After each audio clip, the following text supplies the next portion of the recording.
Bună, dragilor, și bine ați venit la o nouă citire. Dacă ai intrat pe acest videoclip, înseamnă că ai aici cu siguranță un mesaj pentru tine. Hai să vedem relația dintre tine și o anumită persoană sau relația dintre tine și ceilalți.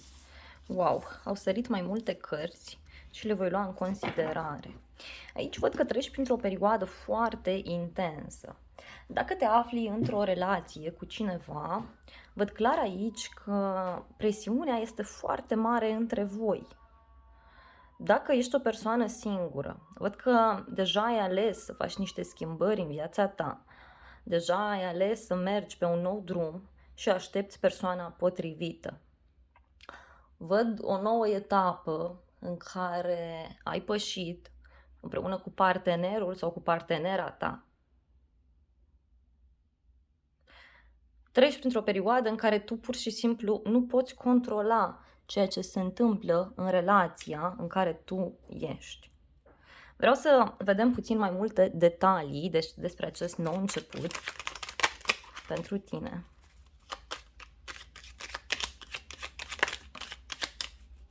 Bun, este vorba de faptul că ori tu, ori cealaltă persoană vă doriți ceva serios, vă doriți ceva stabil.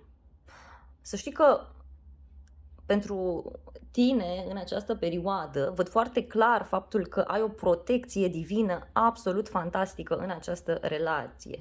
Și aceste evenimente care se întâmplă au rolul de a stabiliza relația, de a clarifica lucrurile.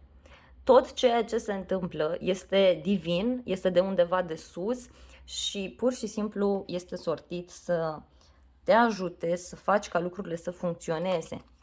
Uite, poate să fie o perioadă în care apar discuții referitoare la a treia persoană, referitoare la instabilitatea dintre voi. Pe de altă parte, văd clar aici că s-a întâmplat o minune sau se întâmplă o minune foarte rapid în această relație care te ajută să clarifici o situație. Uite, este ceva foarte stabil. Pentru alții poate să fie vorba de o nouă casă, poate să fie vorba de o eliberare în cadrul familiei. Este un lucru vechi care se întâmplă și care te ajută foarte mult să-ți clarifici situația. Văd un bărbat mai în vârstă care suferă și care nu prea este deschis sau deschisă în fața acestor noutăți. Însă e clar vorba de un nou început surpriză care apare în viața ta. Hai să vedem în mintea ta, avem această regină de bâte. Parcă îți dorești să trăiești viața din plin. Pentru cei care sunteți într-o relație, ați avut recent sau urmează să aveți o întâlnire romantică, o întâlnire frumoasă. Aici văd că parcă stai și reanalizezi momentele frumoase prin care ai trecut, reanalizezi lucrurile frumoase care se întâmplă în viața ta și văd clar că în mintea ta e vorba de o rivală pentru alții dintre voi. Poate să fie o persoană care te atrage foarte mult, mai văd aici. Ai planuri pentru un viitor îndepărtat și poate chiar stai și te gândești serios dacă situația în care ești poate să te ducă undeva departe. În plan profesional, văd că ai parte de un succes sau de o reușită aici, care ține de zona străinătății, care ține de internet. Însă clar aici mai văd faptul că tu nu mai suporți o anumită presiune și vrei să explodezi, vrei să spui lucrurilor pe nume. Vrei să-ți clarifici foarte mult această poveste în care te afli. Pentru unii văd că sunteți foarte mult concentrați pe zona străinătății, pe zona distanțelor. Pentru unii poate să fie vorba de o relație la distanță, care acum se concretizează. În inima ta, arcana majoră, luna, nu prea știi foarte bine ce vrei de la această persoană sau nu prea știi foarte bine ce vrei în general în dragoste. Văd aici mult romantism, poate chiar o întâlnire romantică, așa cum am spus, însă în egală măsură văd faptul că uneori ai impresia că nu mai înțelegi nimic în legătură cu această persoană. Te simți foarte atras, foarte atrasă, dar văd și o relație ascunsă aici. Ori este o relație pe care încă nu ai oficializat-o, ori pentru tine este o relație în care te distrezi, în care te simți bine.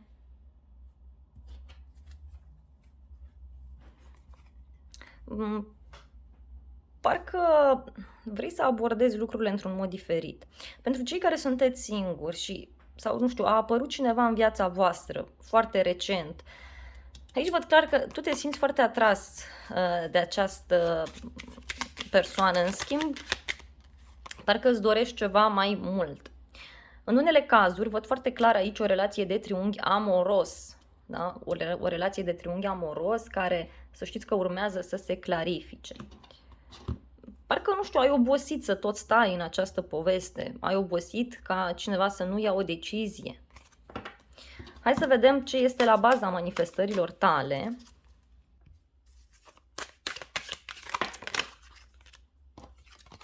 La baza manifestărilor tale este acest 9 de spade și cu regele de bâte. Este clar aici că tu te stresezi foarte mult în legătură cu un bărbat. Te stresezi foarte mult pentru că nu știi ce vrea de la tine.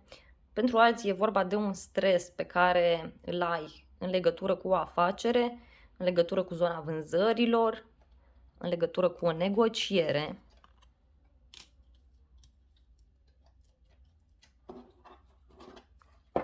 Ai pe cineva care te stresează.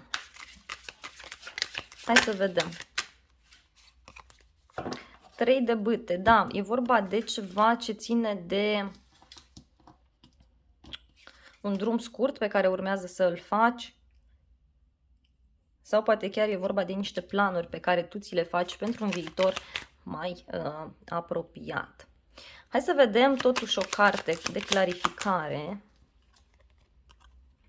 Bun, sunt tot felul de întâlniri, nu știu, te întâlnești des cu această persoană sau ai tot felul de întâlniri în care trebuie să negociezi, în care trebuie să-ți clarifici lucrurile.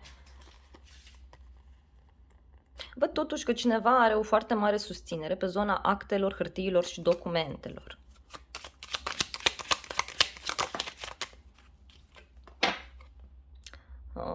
Ori este o problemă financiară care te ține în loc, ori e vorba de niște bani pe care îi primești.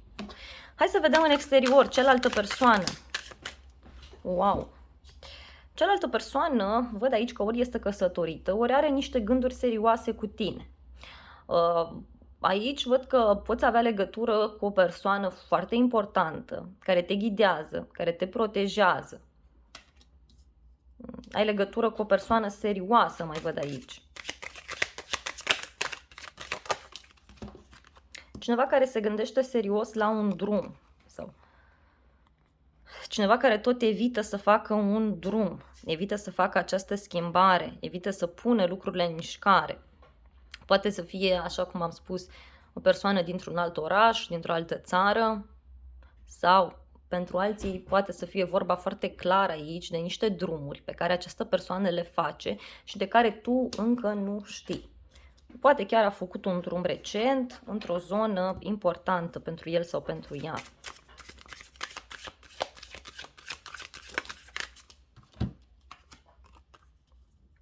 Marea preoteasă.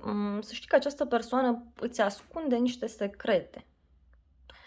Te visează, simte o conexiune foarte puternică în legătură cu tine. Poate chiar merge undeva și se interesează, să vadă dacă tu ești persoana potrivită.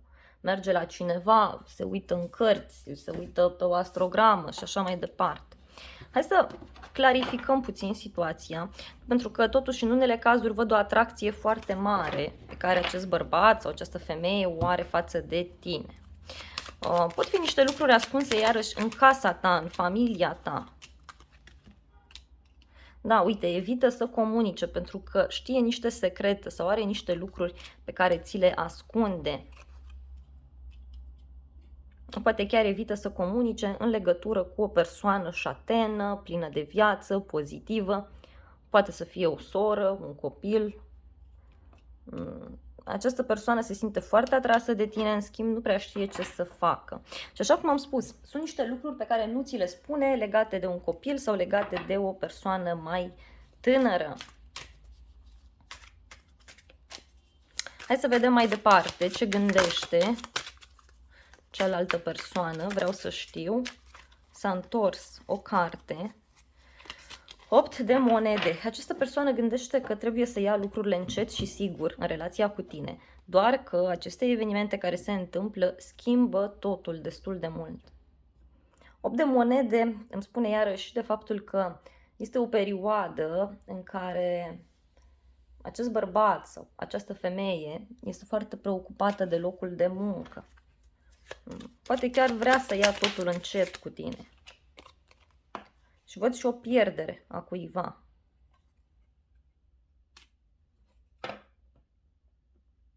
Are de negociat ceva, are de făcut ceva. Uite, văd o nouă etapă în viața sa din punct de vedere profesional.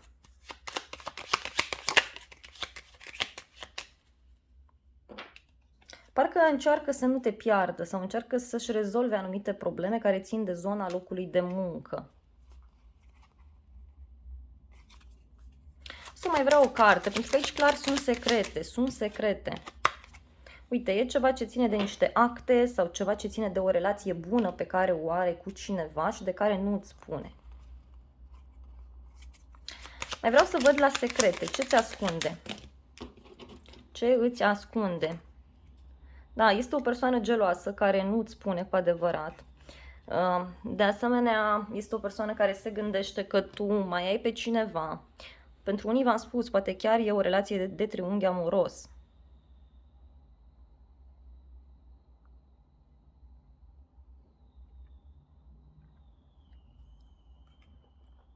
Niște lucruri pe care ți-am zis eu că, nu știu, ți le ascunde legate de o nouă persoană sau legate de un copil.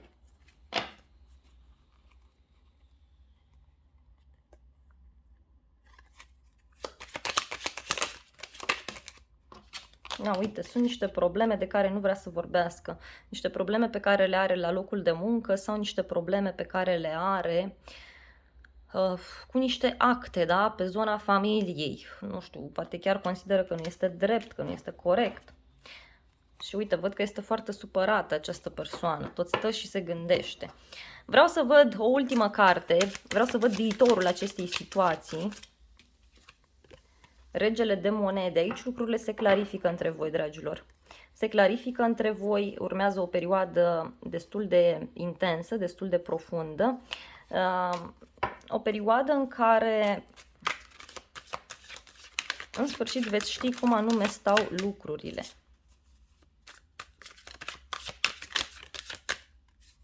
Și urmează acest drum, această schimbare, această mutare. O mutare împreună, o schimbare, un drum, dar pentru cei care sunteți într-o relație în care lucrurile nu mai funcționează și voi vă doriți pe altcineva, să știți că apare acea persoană. Bun, dragilor, hai să vedem și zodiile implicate. Și avem zodia Taur, Capricorn, Fecioară, Balanță, Scorpion, Gemeni, Berbec, Leu, Fecioară, Pești, Săgetător, Vărsător și cam atât. Dragilor, acestea au fost previziunile de această dată. Eu vă mulțumesc pentru atenție, vă iubesc, vă îmbrățișez cu drag pe toți. Nu uitați să vă abonați, să apăsați clopoțelul, apăsați și butonul de like și să ne revedem cu bine și data viitoare. Vă invit cu drag la încă o altă citire dacă vreți să mai vizionați.